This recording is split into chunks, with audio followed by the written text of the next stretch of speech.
अबुल हसन ने कहा, मैं दलान के पश्चिम की ओर पाँव करके लेट जाऊंगा। तुम मेरे सिर पर एक पगड़ी रख देना और मेरे शरीर पर सफ़ेद चादर डाल देना। फिर कपड़े फाड़कर बाल बिखार कर विलाप करते हुए जुबैदा के पास जाना। वह जरूर तुम्हें कुछ धन देगी ताकि मेरा जनाजा अच्छी तरह से निकले, और वह तुम्हें भी नए थान देगी कि अपने कपड़े सिला लो। जब तुम थान लेकर महल से आना तो मैं उठ बैठूंगा और तुम लेट कर मरने का स्वागत करना। मैं तुम पर सफ़ेद चादर डालकर कपड़े फाड़कर बाल बिखरा कर खलीफा के पास आऊँगा और तुम्हारे मरने की सूचना दूंगा। आशा है कि जुबैदा जितना देगी खलीफा उससे अधिक देगा। महजबीन ने कहा, यह योजना बहुत अच्छी है। वे लोग निसंदेह हमारी अच्छी मदद करेंगे। हमने होशियारी और पूरे सहयोग के साथ काम किया तो ज़रूर फ़ायदा होगा।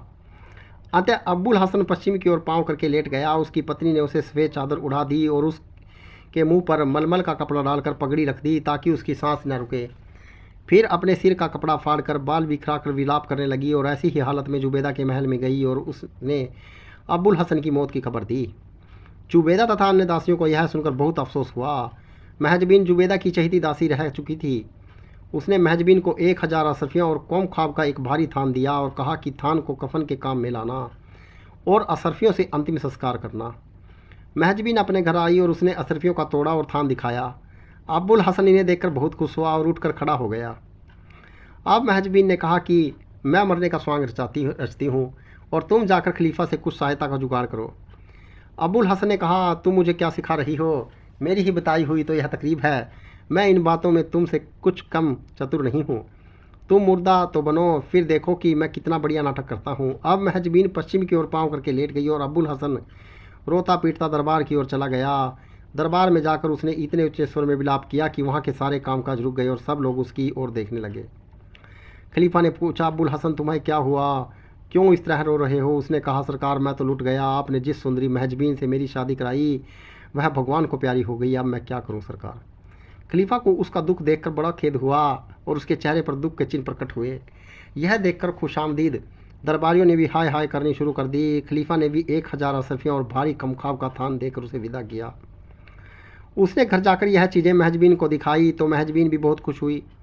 उधर खलीफा को महजबीन के मरने का इतना अफसोस हुआ कि वह दरबार का काम काज जल्दी निपटाकर महल में आया और बेगम को शोक मगन देखकर दिलासा देने लगा।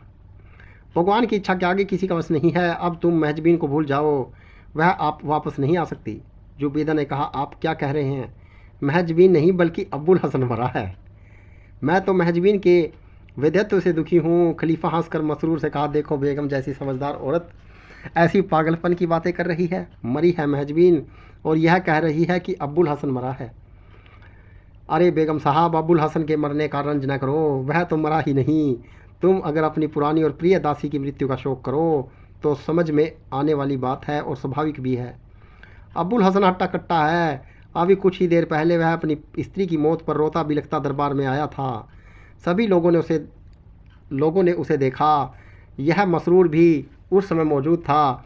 यह भी मेरी बात की पुष्टि करेगा। इससे पूछो कि मैंने क्रियाक्रम के लिए अब्बुल हसन को 1000 अशरफियाँ और कम ख्वाब का एक थान दिलवाया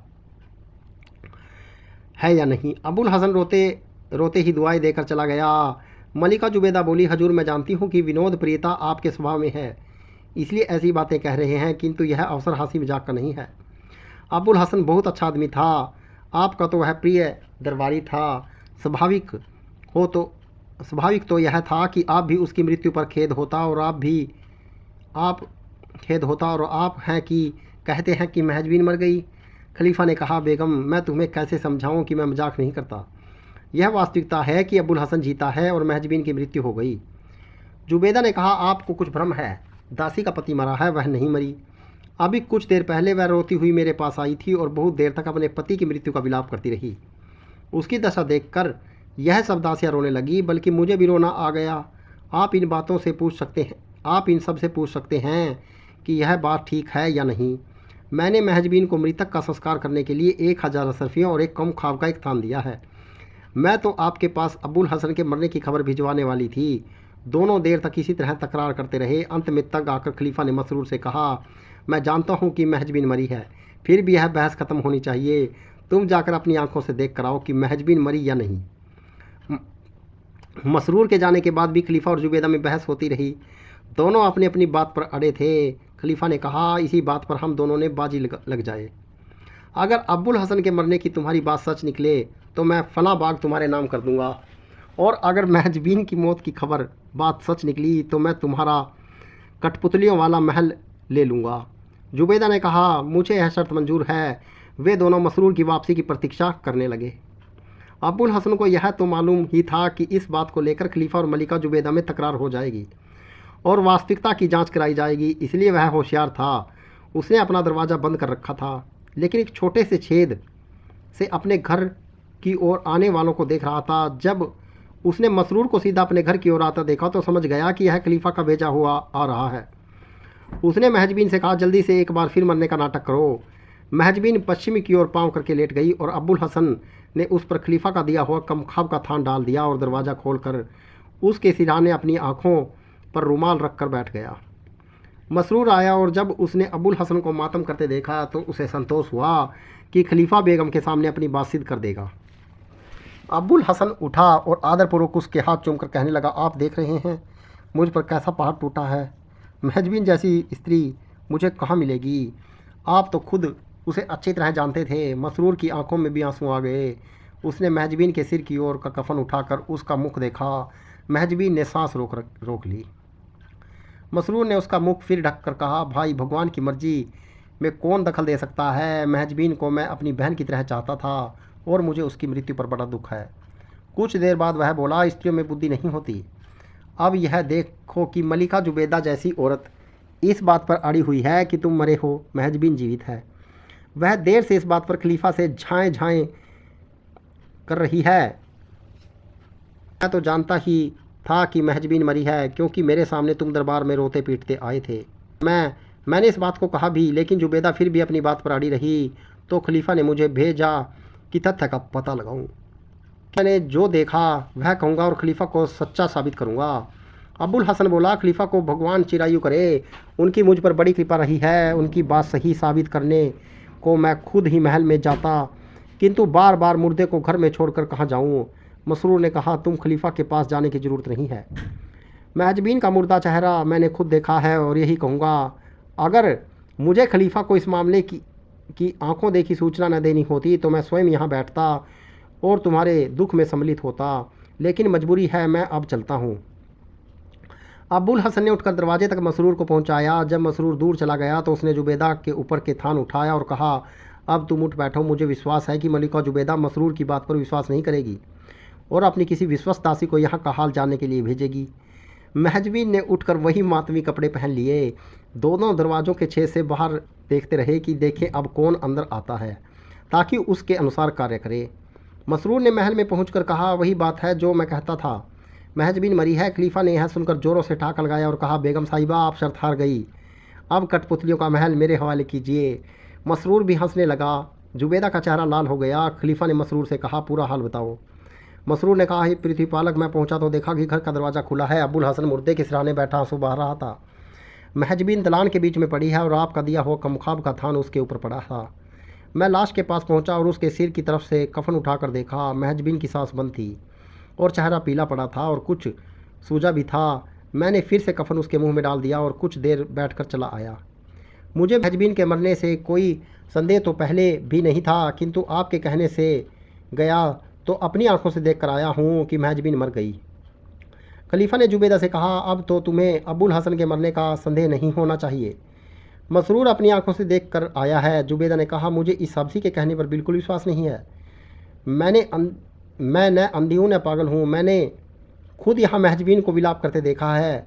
मैं कैसे मान लूँ कि वह मरी है और उसका पति जिंदा है। मसरूर बोला, मालिक, मैं खलीफा और आप दोनों की कसम खाकर कहता हूँ कि मैंने जो कुछ कहा सच कहा है। जुबैदा ने दांत पीस कर कहा, मसरूर मियाँ, मैं तुम्हारा झूठ साबित करूंगी। अपनी विश्वस्त दासी को भेजकर असलियत का पता लगाऊंगी। फिर उसने उपस्थित दासियों से कहा, पूछा, सच कहो कि खलीफा के शुभ आगमन से पहले कौन मेरे पास रोता और बाल नोचता आया था।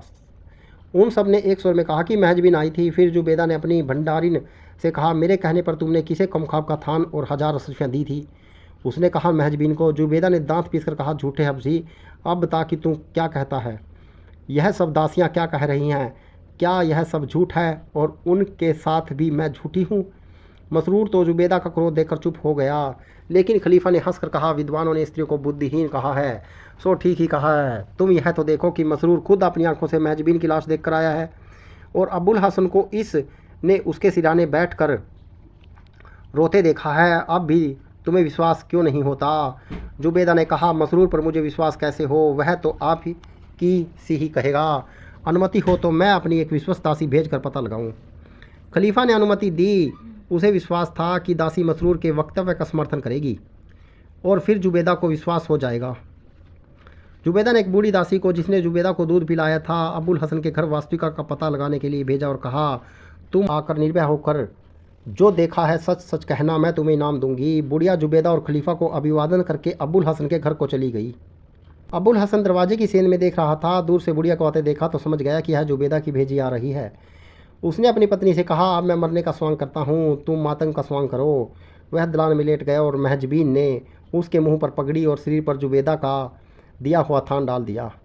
जब बुढ़िया दासी उनके घर पहुंची तो उसने दरवाज़ा खुला पाया और देखा कि महजबीन उसी प्रकार बाल बिखराए, कपड़े फाड़े, छाती पीटे हुए महाविलाप कर रही है। बुढ़िया ने उससे कहा कि मैं तुम्हारे मातम में शरीक नहीं हो सकूंगी क्योंकि मुझे दूसरे काम को भेजा गया है।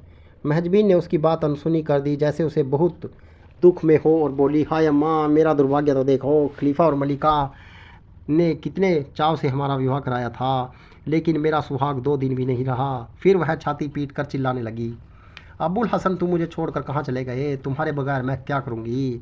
मुझे किसके सहारे छोड़कर जा रहे हो? बूढ़ी दासी ने देखा कि यहाँ तो जो कुछ है वह मसरूर के कथन से उल्टा है। उसने कहा, खुदा की मार पड़े उस मुए मसरूर पर। उसने झूठ बोलकर खलीफा और बीबी में झगड़ा डलवा दिया। फिर उसने महजबीन से कहा, बेटी, तुमने और कुछ सुना है? वह नालायक हबसी मसरूर खलीफा से कह रहा था। उसने कहा कि तुम भगवान न करे मर गई और अबुल हसन तुम्हारी लाश के सिराने बैठकर आंसू बहा रहा है। इस बात पर जुबैदा बीबी क्रुद्ध हुई और उन्होंने मुझे यहाँ भेजा। महजबीन रोकर बोली, अम्मा, काश मसरूर का कहा हुआ सच होता। रडापे से तो मौत कहीं अच्छी थी। हाय, अब मेरे जीवन में क्या रखा है? यह कहकर वह बुक्का फाड़कर रोने लगी। बुढ़िया भी उसके साथ मिलकर रोने लगी। इसी विलाप के बीच उसने चतुरता से अबुल हसन के मुंह में पगड़ी उठाकर मुंह देखा और रोती हुई बोली, अबुल हसन, भगवान तुझे स्वर्ग भेजे और तेरी आत्मा को शांति दे। तू कितना भला आदमी था। फिर महजबीन से कहने लगी, अच्छा बेटी, खुदा हाफिज़, मैं तो चाहती थी तुम्हारे साथ बैठकर मातम करती, किंतु कुछ ऐसी व्यवस्था है कि तुम्हारे यहाँ अधिक ठहर नहीं सकूँगी। जुबैदा बीबी मेरी राह देख रही होगी। इस झूठे मसरूर ने उन्हें नाराज़ कर रखा है। उस बेशरम ने उन्हीं की कसम खाकर कहा कि तुम मर गई हो और तुम्हारा पति जीवित है, जबकि मैं देख रही हूँ कि वह मरा पड़ा है और तुम उसकी लाश पर रो पीट रही हो। यह कहकर वह आंसू पोंछती हुई चली गई। अबुल हसन भी उठ बैठा और दोनों दरवाजे बंद करके उसकी सेर से देखने लगे कि देखिए अब क्या होता है। साथ ही वे सोचने लगे कि अब इस छूट को किस प्रकार निभाया जाए। पैसा तो मिल गया, किंतु खलीफा और जुबैदा तो बुरी तरह पीछे पड़े हैं। उधर बुढ़िया अपनी कमजोरी के बावजूद पाँव घसीटती हुई महल को गई। वह जुबैदा के कमरे में पहुंची और उसे बुलाकर सारी बात बताई। उसने कहा, मेरे साथ आओ और सारी बात खलीफा के सामने बताओ। मसरूर खुश खुश बैठा था कि दासी वही कहेगी जो मैंने कहा, लेकिन दासी मसरूर से बोली, मियाँ, तुम बड़े ही झूठे आदमी हो। मैंने कैसे यहाँ सबके सामने कहा कि महजबीन मर गई है और अबुल हसन जीवित है। मैंने खुद अपनी आंखों से देखा कि वह मरा पड़ा है और बेचारी महजबीन छाती पीट पीट कर रो रही है। तुम्हें लेकर ही महल का प्रबंध बनाया गया है। ऐसे जिम्मेदार आदमी होकर तुम्हें सफ़ेद झूठ बोलते शर्म नहीं आई? तुम्हें तो इस प्रकार अपने स्वामी को धोखा देने के अपराध में कारावास मिलना चाहिए। मसरूर चीख कर बोला, क्या बकवास कर रही हो बुढ़िया? मरने के करीब हो गई हो, लेकिन झूठे बोलना ना छोड़ा। क़यामत के दिन खुदा को क्या मुंह दिखाओगी? मुझे नरक में जाने का भी डर नहीं है।